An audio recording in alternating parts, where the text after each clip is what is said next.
ada satu pernyataan nih. Makin disayang, makin ada pengorbanan.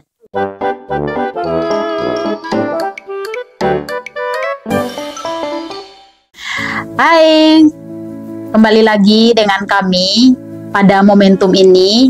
Saya, Animone, dan Nona berdua akan hadir bersama dengan kita untuk menceritakan pengalaman-pengalaman mereka selama praktik pengalaman lapangan. Tapi sebelumnya kita mau dengar nih, kakak-kakak ini asalnya dari mana? Boleh bisa kenalan? Boleh.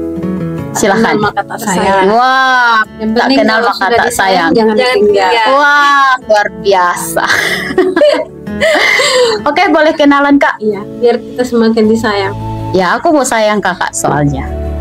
Ya baik, perkenalkan nama saya Tirsa Aryan Jebrida. Saya berasal dari Binyem. Oke. Saat ini saya semester 8. Oke, halo guys, perkenalan, nama saya Jenny Susanti Kapoli. Saya berasal dari Nusa Tenggara Timur, terkhususnya Pulau Alor tercinta. Wah, luar biasa. Ya, ini kita kedatangan mahasiswa-mahasiswi semester 8. Yang satu namanya Tirsa dan Jenny. Mereka akan menceritakan pengalaman mereka. Mari supaya makin penasaran. Ya guys, kita mau dengarkan nih kesan yang membuat teman-teman paling mengesankan dalam hati dan pikiran, mungkin bisa disampaikan selama praktik pengalaman lapangan. Yang paling mengesankan ya, boleh yang lucu, boleh yang mungkin mengeluarkan air mata, penuh perjuangan, atau yang disayang-sayang. Mulai dari mana nih? Dari Kak Tirsa. Oke, dari Kak baik. Tirsa. Kalau pengalaman kesannya, Ya, betul. bicara kesan yang sangat membuat saya sangat senang. Ya, mengajar kita tentang kata-kata. Karena pembelajaran itu mereka terima, mereka serap dengan baik dan mau melakukan. Kalau pengalaman yang sangat menjengkelkan mungkin ya, dan ketika jengkel-jengkelnya ada lucunya juga. Gitu. Wah. Jadi sering terjadi kemacetan air kan. Jadi kadang tuh kalau di Kalimantan Barat itu kan panas kan. Jadi udah jam 1 siang kami harus pergi cek air dulu pagi, sampai nggak dapat, udah air ke belakang rumah nih pakai apa tuh, Ember, pakai ember, pakai galon. panci 55 ya, kalau dibilang panci susun itu. Ya, ya. Pakai itu, pakai galon, jadinya udah kuat, ini udah berat kami. Berotot jadi cewek-cewek. Itu pengalaman yang sangat, ya tadi saya bilang ada sedihnya, ada senangnya, dan juga dari masyarakat di sana, jemaat maupun orang tua murid, mereka sedih ya ketika kami pulang, sampai bilang tidak usah pulang, di sini aja. Kami harus pulang, kalau udah pulang kami udah wisuda dong. Nah, kayak gitu. Jadi, dan harapan mereka sih balik ke sana. Jadi kalau kami selesai baru ke sini. Itu yang sangat mengesankan. Terima kasih. Silakan Kak Jen. Oke, yang paling mengesankan itu ketika saya sampai ke tempat pelayanan dan bertemu anak-anak di sana, kami sama-sama belajar tentang Tuhan. Nah, di situ pun ketika kami belajar bersama-sama, mereka pun senang karena ada yang bisa menyampaikan. Kami pun belajar bersama-sama dalam untuk membacanya. Setelah itu kami cerita singkat. Itu sangat saya senang, dan di situ pun juga dapat membuat saya semangat untuk pelayanan. Karena awalnya ketika sudah pelayanan tahunan. Ketika saya sampai di sana, saya berpikir gimana ya menghadapi anak-anak. Itu sih yang menjadi pergumulan saya ketika diutus ke tempat pelayanan. Akan tetapi seru sih pelayanan di sana, bertemu dengan anak-anak, bertemu dengan masyarakat. Di situ pun ada seperti yang sudah Kak Tirsa sampaikan, ketika anak-anak bermain bersama kami pun juga diajarkan untuk bermain lempar sendal, cari sayur, bahkan untuk menimbah air pun saja itu kami harus timbanya pakai panci, pakai galon ke tetangga, meskipun airnya agak terlihat coklat-coklat gitu. Tapi senang sih karena masih mendapatkan air. Ada juga yang lebih seru loh, Kak. Apa tuh? Yang lebih seru itu siang jam 1. Kami berdua tuh jalan dari TK dari ke gereja. Gereja itu tempat pelayanan saya di sini.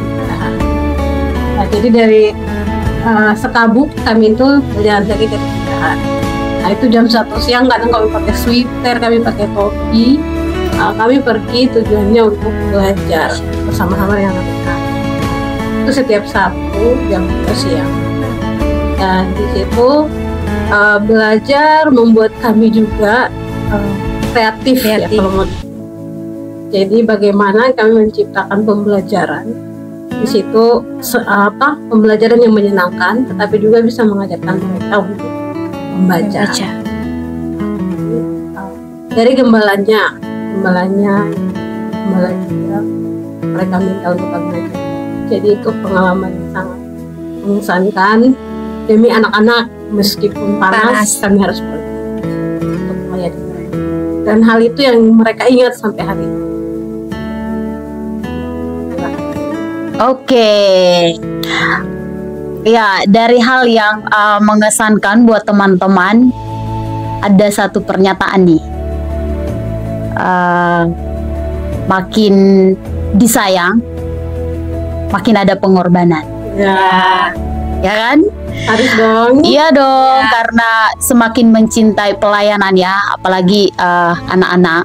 Ya, teman-teman sudah menyampaikan bahwa hujan ataupun tadi panas, perjalanannya cukup panjang dan jauh, teman-teman bisa menempuhnya. Itu alasannya apa?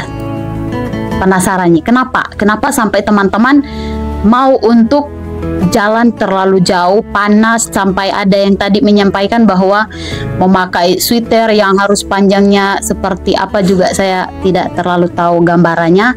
Tapi dari semuanya itu apa sih yang membuat teman-teman mau untuk tetap melakukan pelayanan anak itu? Jadi saya pertama ya harus mulainya dari hati. Kita harus punya hati yang mau melayani. Dan yang kedua, itu sudah tugas kita. Yang kedua, sebagai pendidik. Jika mereka tidak mendapatkan pendidikan yang maksimal di sekolah maupun ya, ketika kita ada di sana, kesempatan untuk memberikan pembelajaran. Karena pendidikan itu mahal, dan bersyukur kami bisa menempuh pendidikan mahasiswa atau yang perkuliahan di sini itu sudah gratis. Kenapa kita tidak memberikan pendidikan yang gratis juga kepada mereka? Nah, itu yang memotivasi saya secara pribadi. Sehingga meskipun panas, meskipun hujan, ya mau pergi.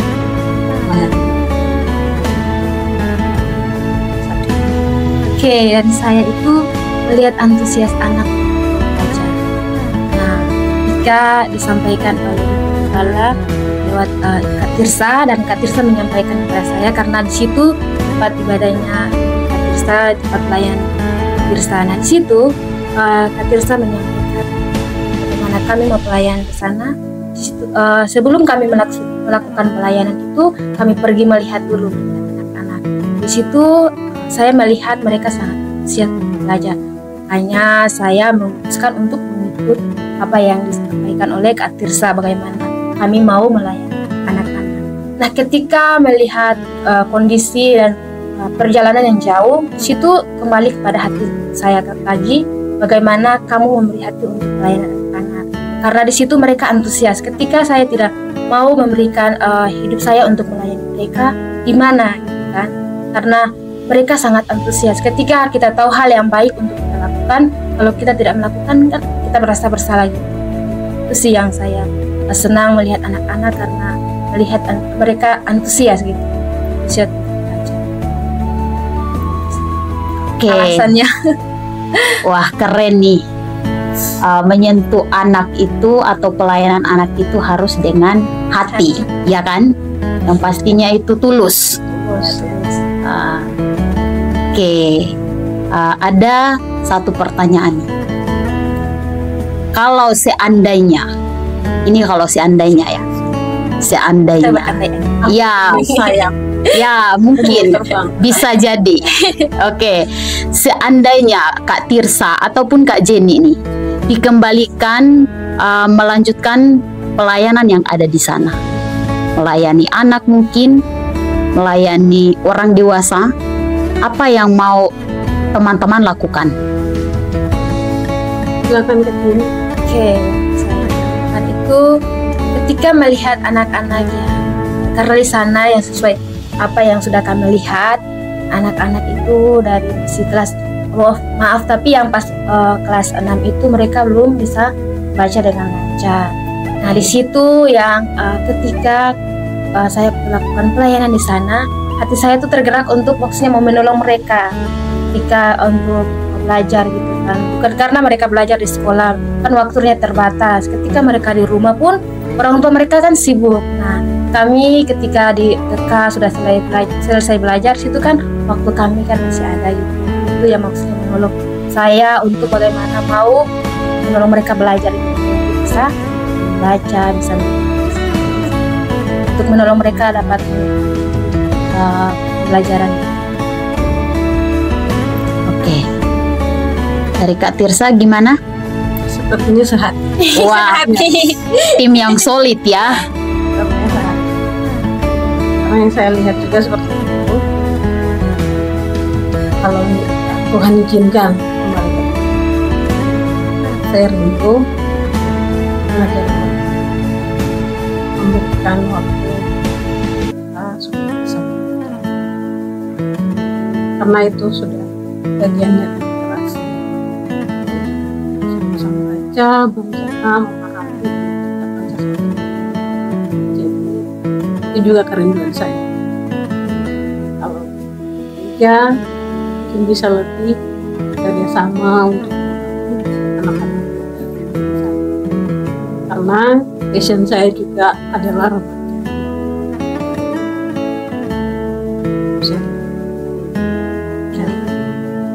Wah, Kalimantan Barat selalu di hati. Di hati, karena yang di hati ada di Kalimantan. Wah, that's good. Thank you. Saya mau bertanya lagi nih. Semakin membuat saya penasaran nih sebagai pendengar nih. Karena teman-teman banyak berbicara, saya harus banyak mendengar.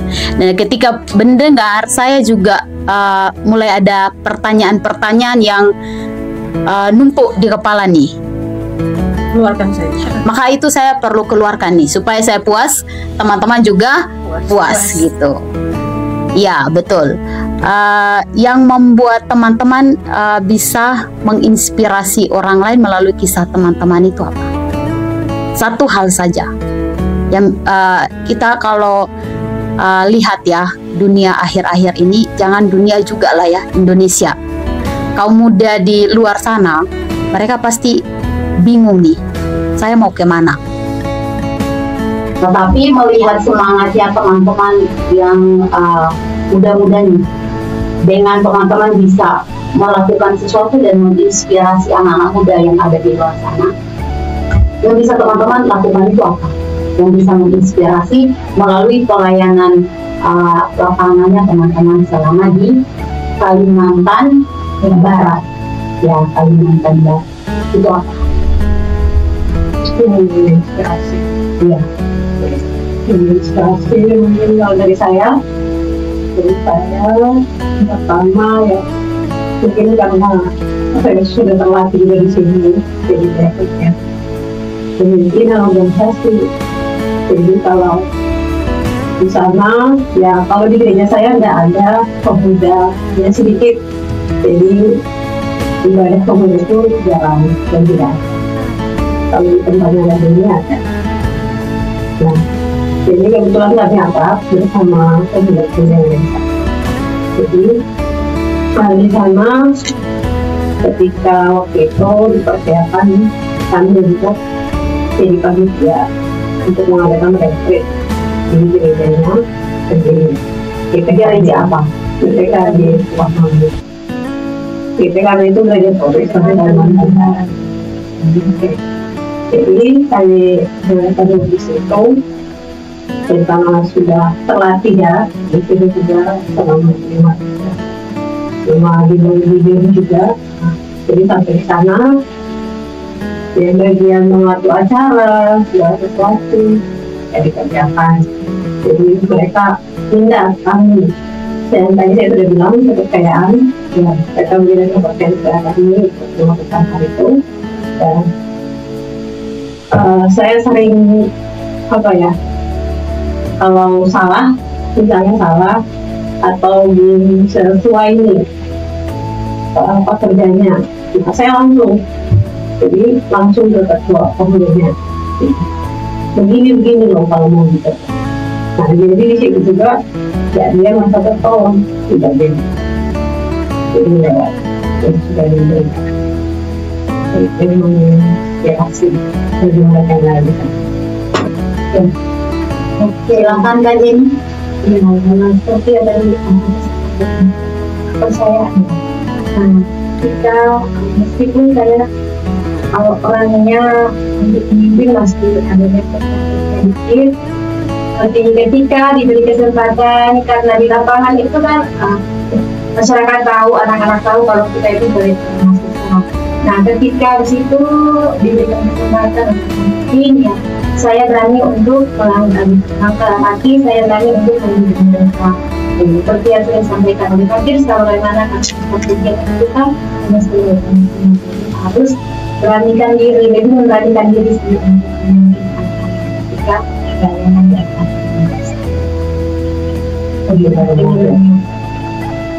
Oke, melalui pengalaman yang sudah pernah dilakukan ya, kemudian dengan pengalaman itu teman-teman gunakan untuk bisa menolong teman pemuda ketika melakukan kegiatan youth camp ya. Ada youth camp, ada juga perlombaan. Jadi youth camp itu di gerejanya sendiri. Nah, kalau ada kegiatan perlombaan itu mereka minta juga tolong kalian buatkan patron. Jadi ya, kami kalau sudah dibaca ya dikerjakan semua. Nah, itu kami ada perlombaan juga, itu gabung dari satu wilayah. Ya, jadi ada 3 gereja. Teman yang Situjiro, sesuai kami juga sama kita tadi, jadi kami sampai dan kami buat kegiatan perlombaan juga.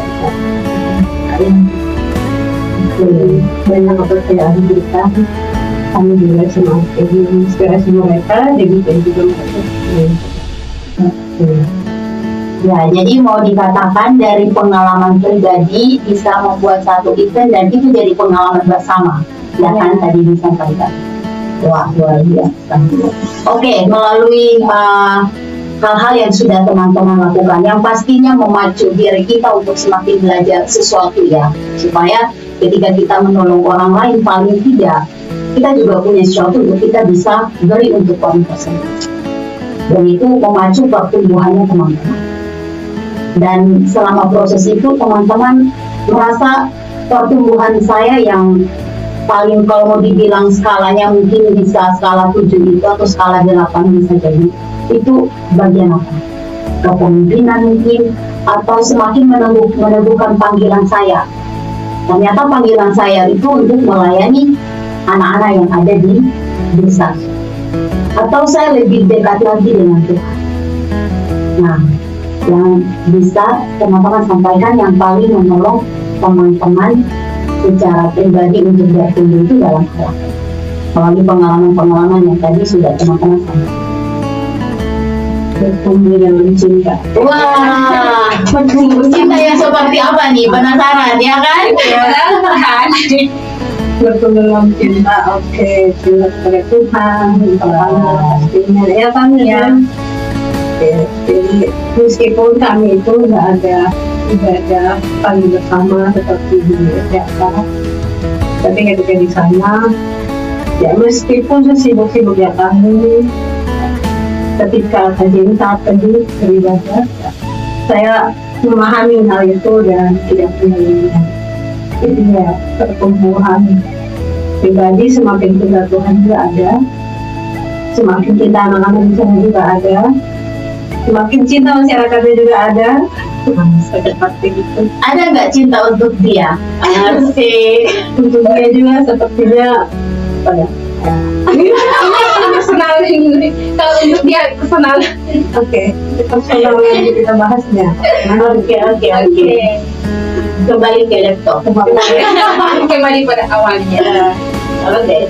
Nah, saya itu terutama itu lagi mendekat diri. Nah, karena di sana bukan kita di area, jadi intinya kalau dari kampus ini bukan supaya sama kita yang berkumpul sama kita ke rumah.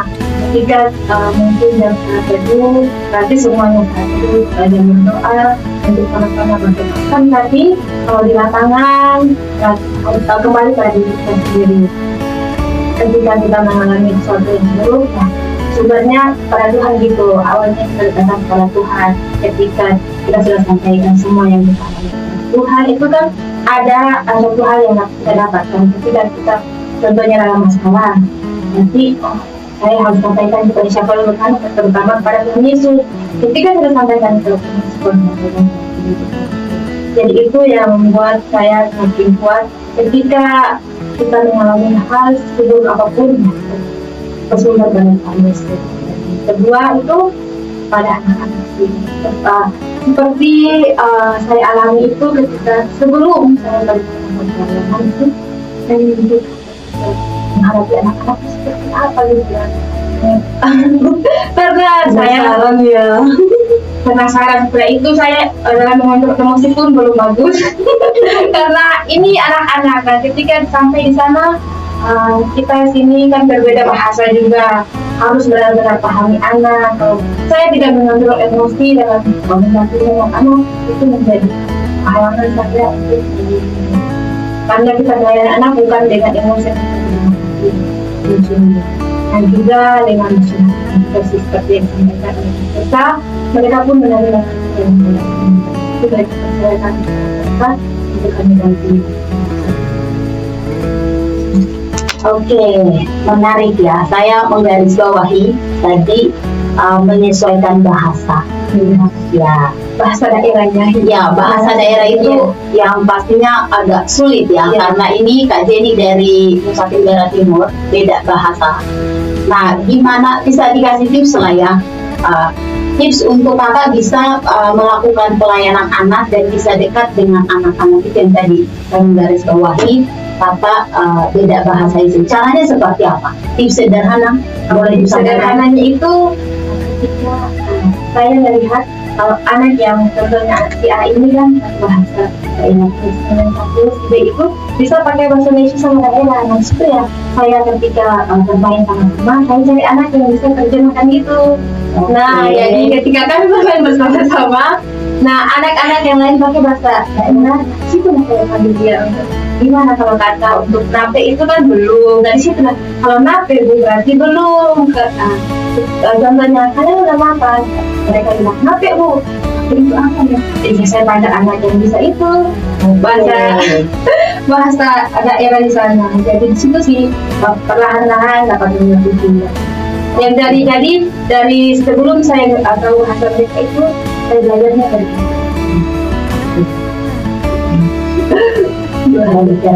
Jadi dari anak-anak kita bisa belajar sesuatu yang tadi bisa menolong untuk jadi kamusnya Ibu Jenny, untuk mendekati teman-temannya yang lain nih, sehingga pembelajaran itu bisa berlangsung untuk anak-anak yang lain. gitu ya. Jadi untuk menjadi seorang guru ya, guru itu tidak hanya kita jadi pengajar saja, tetapi ada kala waktunya kita juga bisa diajari balik oleh murid kita ya, tadi melalui pengalaman bagaimana Kak Jenny dia bisa belajar menyesuaikan bahasa ya dari anak kecil itu tadi ya. Di firman Tuhan juga disampaikan kan perumpamaan 5 roti dan 2 ikan itu yang punya siapa? Anak-anak. Jadi kita belajar dari itu, kemudian kita aplikasi. Kalau dari Kak Tirsa selama di kampus banyak pembelajaran yang dia dapatkan, bahkan juga melakukan kegiatan-kegiatan besar, dan akhirnya di praktik pengalaman lapangan itu digunakan untuk menolong kaum muda yang ada di sana melakukan kegiatan besar untuk kaum muda, yaitu UNICEF. Ya, jadi dari kesemua yang sudah teman-teman sampaikan ini, saya menyimpulkan secara pribadi bahwa bagi Tuhan itu tak ada yang mustahil, ya, dan tidak ada kata terlambat selagi kita masih mau berusaha. Jadi 2 hal itu yang saya dapatkan dari apa yang sudah disampaikan oleh teman-teman, dan saya mau dengar juga nih statement yang mau teman-teman sampaikan buat kita semua ini apa dari apa yang sudah dialami. Mari silakan. Kalau dari saya, ya, banyak pengalaman dan dedikasikan setiap pengalaman itu pada orang lain. Jadi pengalaman rugi dong kalau masih muda nggak gimana gitu. Wah, keren, rugi dong masih muda belum lumayan. Oke, kalau dari saya itu yang pertama berani memulai, yang kedua berani memulai sesuatu yang baru. Karena tanpa kita berani memulai, berarti kita tidak akan mempelajari hal yang baru.